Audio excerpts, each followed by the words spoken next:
Fasting ಮೊದಲಿನತ್ತು Kannada ಸಾಹಿತ್ಯ ಪರಿಷತ್ತಿನ ಅಧ್ಯಕ್ಷರು ನಾಡೋಜ ಡಾಕ್ಟರ್ ಮಹೇಶ್ ಜೋಶಿ ಅವರು ಕರ್ನಾಟಕ ವಿದ್ಯಾವರ್ಧಕ ಸಂಘದ ಕವಿಸಂ ಧ್ವನಿಗೆ ಸ್ಟುಡಿಯೋಕ್ಕೆ ಬಂದಿದ್ದಾರೆ. ಈಗ ಅವರು ಈ ಸಾಹಿತ್ಯ ಪರಿಷತ್ತಿನ ಅಖಿಲ ಭಾರತ ಸಾಹಿತ್ಯ ಸಮ್ಮೇಳನದ ತಯಾರಿಯೊಳಗೆ ಇಡೀ ರಾಜ್ಯದಾದ್ಯಂತ ಸುತ್ತಾಡ್ತಾ ಇದ್ದಾರೆ. ರಾಜ್ಯದ ಸಾಹಿತಿಗಳನ್ನ ಚಿಂತಕರನ್ನು ಈ ಮಹಾ ಸಮ್ಮೇಳನಕ್ಕೆ ಅಖಿಲ ಭಾರತ ಸಮ್ಮೇಳನಕ್ಕೆ ಆಹ್ವಾನಿಸಲಿಕ್ಕೆ ಅವರು ಧಾರವಾಡಕ್ಕೆ ಬಂದಿದ್ದಾರೆ. ಇವತ್ತು ಸಂಘಕ್ಕೆ ಬಂದಿದ್ದಾರೆ. ಅವರನ್ನು ಕೆಲವು ಮಾತುಗಳೊಂದಿಗೆ ಮಾತಾಡಿಸ್ತಾ ಅವರನ್ನು ಪ್ರೀತಿಪೂರ್ವಕವಾಗಿ ಸಭೆ ಸ್ವಾಗತವನ್ನು ಕೋರ್ತಾ ಇದ್ದಾರೆ. ಜೋಶಿ ಸರ್, ಇವತ್ತು ಎಳಿಬಿಡದ ಕಾರ್ಯಕ್ರಮ, ನೀವು ಸಮ್ಮೇಳನದ ತಯಾರಿಯೊಳಗಿದ್ದೀರಿ. ಹೇಗೆ ಸಮ್ಮೇಳನ ತಯಾರಿ ಹೇಗೆ ನಡೆದಿದೆ? ಮೊದಲನೇದಾಗಿ ಕರ್ನಾಟಕ ವಿದ್ಯಾವರ್ಧಕ ಸಂಘಕ್ಕೆ ಬರೋದು ಅಂತಂದರೆ ತವರ ಮನೆಗೆ ಬಂದಷ್ಟು ಸಂತೋಷ ಆಗ್ತದೆ. ಎರಡು ಸಂಸ್ಥೆಗಳು ಕರ್ನಾಟಕದಲ್ಲಿ ಪ್ರತಿಯೊಬ್ಬರೂ ಸಹಿತ ಬೆಳಿಗ್ಗೆ ಎದ್ದ ತಕ್ಷಣ ಜ್ಞಾಪಿಸ್ಕೊಳ್ಳೇಬೇಕಾಗಿರ್ತಕ್ಕಂಥ ಸಂಸ್ಥೆಗಳು. ಒಂದು ಕರ್ನಾಟಕ ವಿದ್ಯಾವರ್ಧಕ ಸಂಘ, ಎರಡನೇದು ಕನ್ನಡ ಸಾಹಿತ್ಯ ಪರಿಷತ್. ಕನ್ನಡದ ಎರಡು ಕಣ್ಣುಗಳು ಅಂತ ಹೇಳ್ಬೋದು. ಏಕೀಕರಣಕ್ಕೆ ಬೀಜವನ್ನು ಹಾಕಿರ್ತಕ್ಕಂಥದ್ದು ಕರ್ನಾಟಕ ವಿದ್ಯಾವರ್ಧಕ ಸಂಘ. ಮುಂದೆ ಅದಕ್ಕೆ ಅತ್ಯಂತ ದೊಡ್ಡ ಶಕ್ತಿಯನ್ನು ಕೊಟ್ಟಿರ್ತಕ್ಕಂಥದ್ದು ಕನ್ನಡ ಸಾಹಿತ್ಯ ಪರಿಷತ್ತು.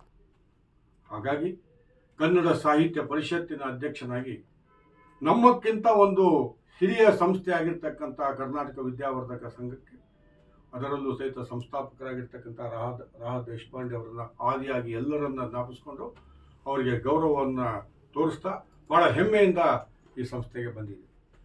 ಜೊತೆಗೆ ನಾನು ಚಿಕ್ಕ ಹುಡುಗ ಇದ್ದಾಗಿಂದನೂ ಸಹಿತ ವಿದ್ಯಾವರ್ಧಕ ಸಂಘದ ಜೊತೆಗೆ ಒಂದಿಲ್ಲ ಒಂದು ರೀತಿಯ ಸಂಪರ್ಕ. ನಾವು ಧಾರವಾಡದಲ್ಲೇ ಓದಿರೋದು. ಬಹುತೇಕ ಸಾಹಿತ್ಯಕ ಸಾಂಸ್ಕೃತಿಕ ಕಾರ್ಯಕ್ರಮಗಳು ನಡೀತಾ ಇರ್ತಕ್ಕಂತಹ ಸ್ಥಳ ಅಂದರೆ ವಿದ್ಯಾವರ್ಧಕ ಸಂಘ. ಹಾಗಾಗಿ ಶಾಲೆಯಿಂದಲೇ ಸಂಪರ್ಕವನ್ನು ಪಡೆದಿರತಕ್ಕಂಥದ್ದು. ಮುಂದೆ ನನ್ನ ಅಣ್ಣ ಕೃಷ್ಣ ಜೋಶಿ ಇಲ್ಲಿ ಬಹಳ ವರ್ಷಗಳ ಕಾಲ ಕೋಶಾಧ್ಯಕ್ಷರಾಗಿ ಕೆಲಸವನ್ನು ಮಾಡಿರ್ತಕ್ಕಂಥದ್ದು. ಇವತ್ತು ಅವರು ನಮ್ಮ ಮಧ್ಯದಲ್ಲಿಲ್ಲ, ಆದರೆ ಅವರನ್ನು ಸಹಿತ ಇಲ್ಲಿ ಬಹಳ ಗೌರವದಿಂದ ಜ್ಞಾಪಿಸ್ಕೊಳ್ತಾ, ಶಂಕರ ಹಲಗತ್ತಿಯವರು ನಾನು ಬಹಳ ವರ್ಷದಿಂದ ಸ್ನೇಹಿತರು. ಇವರು ಕಾರ್ಯದರ್ಶಿಗಳಾದ ಮೇಲೆ ಮೊದಲನೇ ಬಾರಿಗೆ ನಾನು ಅಂದರೆ ನಿಮ್ಮ ಹೊಸ ತಂಡ ಬಂದ ಮೇಲೆ ನಾನು ಮೊದಲೇ ಬಾರಿಗೆ ಬಂದಿರತಕ್ಕಂಥದ್ದು. ಅನೇಕ ಹೊಸ ಹೊಸ ಕಾರ್ಯಗಳನ್ನು ಮಾಡಿರ್ತಕ್ಕಂಥದ್ದು. ನಿಜವಾಗ್ಲೂ ಸಹಿತ ನವೀಕರಣವನ್ನು ಮಾಡಿ ಇದಕ್ಕೆ ಒಂದು ಘನತೆ ಗೌರವವನ್ನು ತಂದುಕೊಟ್ಟಿರ್ತಕ್ಕಂಥ ಹಿನ್ನೆಲೆಯಲ್ಲಿ ಈಗಿನ ತಂಡದ ಎಲ್ಲ ತಂಡದವರಿಗೂ ಸಹಿತ ಸಾಹಿತ್ಯ ಪರಿಷತ್ತಿನ ಪರವಾಗಿ ಅಭಿನಂದನೆಗಳನ್ನು ಸಲ್ಲಿಸ್ತೇನೆ. ಧನ್ಯವಾದ ಸರ್. ಈಗ ಪ್ರಶ್ನೆ ಕೇಳಿರ್ತಕ್ಕಂಥದ್ದು ಮಂಡ್ಯದ ಜಿಲ್ಲೆ, ಅದರ ಸಾಹಿತ್ಯ ಸಮ್ಮೇಳನಗಳ ಸಿದ್ಧತೆ.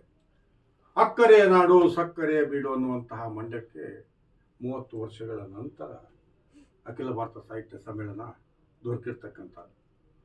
ಒಂದು ವೈಶಿಷ್ಟ್ಯ ಈ ಮಂಡ್ಯದ ಸಾಹಿತ್ಯ ಸಮ್ಮೇಳನದ್ದು ಅಂದರೆ 1973ರಲ್ಲಿ ನಮ್ಮ ಮೈಸೂರು ರಾಜ್ಯ ಕರ್ನಾಟಕ ಅಂತ ನಾಮಕರಣ ಆದ ನಂತರ ಮೊದಲನೆಯ ಸಮ್ಮೇಳನ ನಡೆದದ್ದು ಮಂಡ್ಯದಲ್ಲಿ. ಎರಡನೇದಾಗಿ ಮೊದಲನೇ ಬಾರಿಗೆ ಒಬ್ಬ ಮಹಿಳೆ ಅಖಿಲ ಭಾರತ ಸಾಹಿತ್ಯ ಸಮ್ಮೇಳನದ ಅಧ್ಯಕ್ಷರಾಗಿರ್ತಕ್ಕಂಥದ್ದು ಜಯದೇವಿ ತಾಯಿ ಲಿಗಾಡೆ ಅವರು ಮಂಡ್ಯದಲ್ಲಿ ಅಂತಕ್ಕಂಥ. ಅದಾದ ಮೇಲೆ 20 ವರ್ಷಗಳ ನಂತರ 1994ರಲ್ಲಿ ಎರಡನೇ ಅಖಿಲ ಭಾರತ ಸಾಹಿತ್ಯ ಸಮ್ಮೇಳನ ನಡೀತು. ಒಂದು 74, ಅದಾದಮೇಲೆ 94. ಆಗ ಚದುರಂಗರು ಅಧ್ಯಕ್ಷರಾಗಿದ್ದರು. ಅಲ್ಲಿ ಒಂದು ವೈಶಿಷ್ಟ್ಯ ಅಂದರೆ ಇವತ್ತು 87ನೇ ಅಖಿಲ ಭಾರತ ಸಾಹಿತ್ಯ ಸಮ್ಮೇಳನಕ್ಕೆ ಅಧ್ಯಕ್ಷರಾಗಿರ್ತಕ್ಕಂಥ ಗೋರುಚಂದ್ರ ಬಸಪ್ಪನವರು ಸಾಹಿತ್ಯ ಪರಿಷತ್ತಿನ ಅಧ್ಯಕ್ಷರಾಗಿದ್ದರು. 74, 94, 2024 ಒಟ್ಟು 4ಗಳು ಬರ್ತಾ ಕಾಣ್ತಾ ಇದೆ. 2024ರ ಅಧ್ಯಕ್ಷತೆಯನ್ನು ವಹಿಸಿಕೊಂಡಿರೋರು ಮತ್ತೆ ಅತ್ಯಂತ ಯಶಸ್ವಿಯಾಗಿ ಮಾಡ್ತಾರೆ ಅನ್ನುವಂಥ ನಂಬಿಕೆ. ಜೊತೆಗೆ ಎಲ್ಲರಿಗೂ ಮಾರ್ಗದರ್ಶನವನ್ನು ಮಾಡ್ತಕ್ಕಂಥ ಅತ್ಯಂತ ಹಿರಿಯರು, ಜಾನಪದದ ಕ್ಷೇತ್ರದಲ್ಲಿ ಭೀಷ್ಮರಾಗಿರ್ತಕ್ಕಂಥ ಗುರು ಚನ್ನಬಸಪ್ಪನವರು ನಮ್ಮ ಅಧ್ಯಕ್ಷರಾಗಿರ್ತಕ್ಕಂಥದ್ದು. ಅದರಲ್ಲೂ ಸಹಿತ ಕಾರ್ಯಕಾರಿ ಸಮಿತಿಯಲ್ಲಿ ಸರ್ವಾನುಮತದಿಂದ 53 ಸದಸ್ಯರು ಸಹಿತ ಹಾಗಾಗಿ ಇದಕ್ಕೆ ಆಮೇಲೆ ಅಧ್ಯಕ್ಷರ ಆಯ್ಕೆ ಒಂದು ಕಿರೀಟವನ್ನು ತಂದು ಕೊಟ್ಟಿರ್ತಕ್ಕಂಥದ್ದು. ಈ ಸಂದರ್ಭದಲ್ಲಿ ಸಾಹಿತಿಗಳಾಗ್ತಾರೋ ಸಾಹಿತ್ಯೇತರಾಗ್ತಾರೆ ಅನ್ನುವಂಥದ್ದು ಸಹಿತ ಚರ್ಚೆ ಆಯಿತು. ಹುಟ್ಟಾಕಿದ್ರಿ? ನಾನು ಹುಟ್ಟಾಕ್ಲಿಲ್ಲ, ಅದನ್ನೇ ಸ್ಪಷ್ಟೀಕರಣ ಕೊಡ್ತಾ ಇದ್ದೀನಿ. ನಾನು ಹುಟ್ಟಾಕ್ಲಿಲ್ಲ, ಸಾಹಿತ್ಯ ಪರಿಷತ್ತು ಹುಟ್ಟಾಕ್ಲಿಲ್ಲ. ಅನೇಕರು ಬಂದು ಈ ತರಹ ಕನ್ನಡಿಗ ಕರ್ನಾಟಕದ ವಿಚಾರದಲ್ಲಿ ಅನೇಕ ಕ್ಷೇತ್ರಗಳಲ್ಲಿ ಮಾಡಿದಾಗ ಅವರಿಗೂ ಸಹಿತ ಒಂದು ಮಾನ್ಯತೆಯನ್ನು ಕೊಡಿ ಅನ್ನುವಂತಹ ಮನವಿಯನ್ನು ಸಲ್ಲಿಸಿದ್ರು ಹೊರತು ಮಾಡಲೇಬೇಕು ಅನ್ನುವಂಥದ್ದು ಯಾರೂ ಹೇಳಲಿಲ್ಲ. ನಮ್ಮದು ಪ್ರಜಾಪ್ರಭುತ್ವದ ಅಡಿಯಲ್ಲಿ ಕೆಲಸವನ್ನು ಮಾಡ್ತಕ್ಕಂತಹ ಸಂಸ್ಥೆ, ಹಾಗಾಗಿ ಪ್ರಜೆಗಳ ಮಧ್ಯದಲ್ಲಿ ಇದನ್ನು ಇಟ್ಟಾಗ ಚರ್ಚೆ ಆಯಿತು ಅಂತಕ್ಕಂಥದ್ದು. ಆಮೇಲೆ ಆರೋಗ್ಯಕರ ಚರ್ಚೆ. ಎರಡನೇದಾಗಿ ಸಮ್ಮೇಳನಗಳಲ್ಲಿ ಚರ್ಚೆಗಳು ವಿವಾದಗಳು ಬಹಳ ಸಾಮಾನ್ಯ ಇರ್ತಕ್ಕಂಥದ್ದು, ಇದನ್ನು ಹೊರತು ಅಲ್ಲ. ಆಮೇಲೆ ಎರಡನೇದಾಗಿ ಸಾಹಿತ್ಯ ಬರೋದೇ ಚರ್ಚೆ ಆದಾಗ, ವಿವಾದಗಳು ಎದ್ದಾಗ ಅಲ್ಲಿ ಕಡಿಬೇಕು, ಕಡ್ದಾಗ್ಲೇ ಬೆಣ್ಣೆ ಬರೋದು, ಕಡಿಲಿಲ್ಲ ಅಂದ್ರೆ ಎಲ್ಲಿ ಬೆಣ್ಣೆ ಬರುತ್ತೆ. ಹಾಗಾಗಿ ಮೊದಲನೇದಾಗಿ ನೀರು ಕಡಿದಾಗಬಾರ್ದು, ಜೊತೆಗೆ ಮಜ್ಜಿಗೆ ಕಡಿಬೇಕು, ಅದು ಒಪ್ಕೊಳ್ತೀನಿ. ಇವತ್ತಿನ ಸಂದರ್ಭದಲ್ಲಿ ನೀರನ್ನು ಕಡಿಬೇಕಾದಂತ ಸ್ಥಿತಿ ಬಂದಿದೆ. ಯಾಕಂದ್ರೆ ಶುದ್ಧವಾಗಿರ್ತಕ್ಕಂಥ ನೀರೇ ಸಿಗ್ತಾ ಇಲ್ಲ. ಹಾಗಾಗಿ ಶುದ್ಧವಾದಂತಹ ನೀರನ್ನು ತಗೋಬೇಕಾದ್ರೂ ಸಹಿತ ನೀರನ್ನು ಕಡಿತಾ ಕಡಿಯುವಂತಹ ಸ್ಥಿತಿ ಬಂದಿದೆ ನಮಗೆ. ಮೊದಲನೇ ಸಮ್ಮೇಳನದ ಅಧ್ಯಕ್ಷರು ನಂಜುಂಡಯ್ಯನವರು ಮಾತಾಡಿದ್ದು ಇಂಗ್ಲಿಷಲ್ಲಿ. ಆವಾಗಲೇ ವಿವಾದ ಆಯಿತು. ಪ್ರಾರಂಭದಲ್ಲಿನೇ ಕರ್ನಾಟಕ ನಮ್ಮ ಸಾಹಿತ್ಯ ಪರಿಷತ್ ಅಂತಿತ್ತು. ಇಲ್ಲೂ ಸಹಿತ ಕರ್ನಾಟಕ ನೋಡಿದೆ, ಅಲ್ಲಿ ನಕಾರ ಇದೆ, ನಕಾರ ಅಲ್ಲ, ಹೌದು. ಹಾಗಾಗಿ ಆ ಸಂದರ್ಭದಲ್ಲಿ ಸಹಿತ ವಿವಾದ ಆಯಿತು. ಡಿ ವಿ ಗುಂಡಪ್ಪನವರು ಅದ್ರ ಬಗ್ಗೆ ಬಹಳ ಅದ್ಭುತವಾಗಿ ಬರೀತಾರೆ. ಅದಕ್ಕೆ ಡಿ ವಿ ಗುಂಡಪ್ಪನವರು ಸಾಕ್ಷಿಯಾಗಿದ್ದರು. ಜೊತೆಗೆ ಅನೇಕ ಒಂದು ಸಾಹಿತ್ಯ ಸಮ್ಮೇಳನದಲ್ಲಿ ಒಂದು ಚರ್ಚೆ, ಬಹಳ ಮುಕ್ತವಾಗಿರ್ತಕ್ಕಂಥ ಚರ್ಚೆ. ಅದು ಜೊತೆ ವಿವಾದಗಳು ಆಗಬೇಕು, ಆದರೆ ಹಿತಕರವಾಗಿರ್ತಕ್ಕಂಥ, ಆರೋಗ್ಯಪೂರ್ಣವಾಗಿರ್ತಕ್ಕಂಥ, ಅದು ವೈಯಕ್ತಿಕವಾಗಿ ಅದಕ್ಕೆ ಹೋಗಬಾರ್ದು ಅಂತ. ಅದು ಹಾಗಾಗಿ ಇವೆಲ್ಲವೂ ಸಹಿತ ಸಹಜ. ನಮ್ಮ ಸಾರಾಂಶದಲ್ಲಿ ಹೇಳಬೇಕಾದರೆ ಗೋರು ಚನ್ನಬಸಪ್ಪನವರ ಆಯ್ಕೆ ಸಾಹಿತ್ಯ ಪರಿಷತ್ತು, ನಾವು ಮತ್ತೆ ಕನ್ನಡಿಗರು ಅತ್ಯಂತ ಹೆಮ್ಮೆಯಿಂದ ತಲೆ ಎತ್ತಿ ನಿಲ್ತಕ್ಕಂಥ ಕೆಲಸವನ್ನು ಮಾಡಿದಾಗ ಟೀಕೆ ಯಾರು ಮಾಡಿದ್ರು ಅವರು ತಲೆ ಬಗ್ಸ್ತಕ್ಕಂಥ ಕೆಲಸವನ್ನು ಸಾಹಿತ್ಯ ಪರಿಷತ್ತು ಮಾಡಿದೆ ಅಂತಕ್ಕಂಥದ್ದು. ಈಗ ಸಿದ್ಧತೆಗಳ ಬಗ್ಗೆ ಬರಬೇಕಾದ್ರೆ ಅತ್ಯಂತ ವ್ಯವಸ್ಥಿತವಾಗಿ ಸಿದ್ಧತೆಗಳು ನಡೀತವೆ.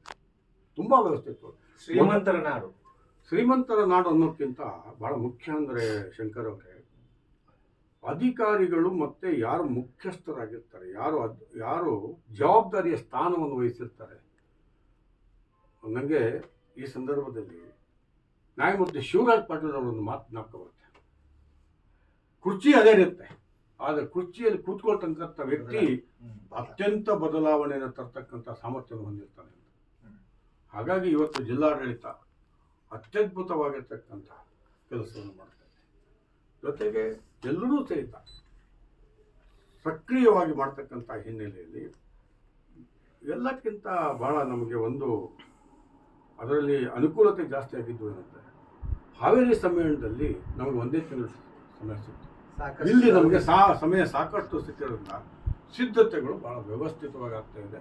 ಈ ಸಂದರ್ಭದಲ್ಲಿ ನಾನು ವಿದ್ಯಾವರ್ಧಕ ಸಂಘದ ಈ ಸ್ಟುಡಿಯೋದಲ್ಲಿ ಸಾಹಿತ್ಯ ಪರಿಷತ್ತಿನ ಅಧ್ಯಕ್ಷನಾಗಿ ಎಲ್ಲ ಕನ್ನಡಿಗರಿಗೆ, ಅದರಲ್ಲೂ ಸಹಿತ ಈ ವಾಹಿನಿಯನ್ನು ನಮ್ಮ ಯೂಟ್ಯೂಬ್ ಮುಖಾಂತರವಾಗಿ ಅದೇ ಕವಿ ಸಂ ಧ್ವನಿ, ಇದು ಚೆನ್ನಾಗಿದೆ.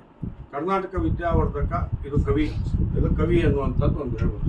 ಸಮ್ ಅನ್ನುವಂಥದ್ದು ಎಲ್ಲರೂ ಸೇರಿ ಅನ್ನುವಂಥದ್ದು ಧ್ವನಿ ಅಂತ. ಎರಡನೇದಾಗಿ ಕವಿ ಸಂ ಇದೆಯಲ್ಲ, ಕರ್ನಾಟಕ ವಿದ್ಯಾವರ್ಧಕ ಸಂಘದ ಧ್ವನಿ ಇದೆಯಲ್ಲ, ಇದು ಕನ್ನಡಿಗರ ಧ್ವನಿ. ಸಾಹಿತ್ಯ ಪರಿಷತ್ತಿನ ಧ್ವನಿ ಇದೆಯಲ್ಲ, ಇದು ಕನ್ನಡಿಗರ ಧ್ವನಿ. ಈ ಧ್ವನಿಗೆ ಬಹಳ ಮಹತ್ವ ಇದೆ, ಅತ್ಯಂತ ಮಹತ್ವ ಇದೆ. ಧ್ವನಿಯನ್ನು ಎಲ್ಲೋ ಕೇಳ್ಬಿಟ್ಟು ಬಿಡ್ತಕ್ಕಂಥ ಧ್ವನಿ ಅಲ್ಲ ಇದು. ಹಾ. ಹಿಡಿಸ್ಕೊಂಡು ಇಟ್ಕೊಳ್ಳುವಂಥ ಆಳಕ್ಕೆ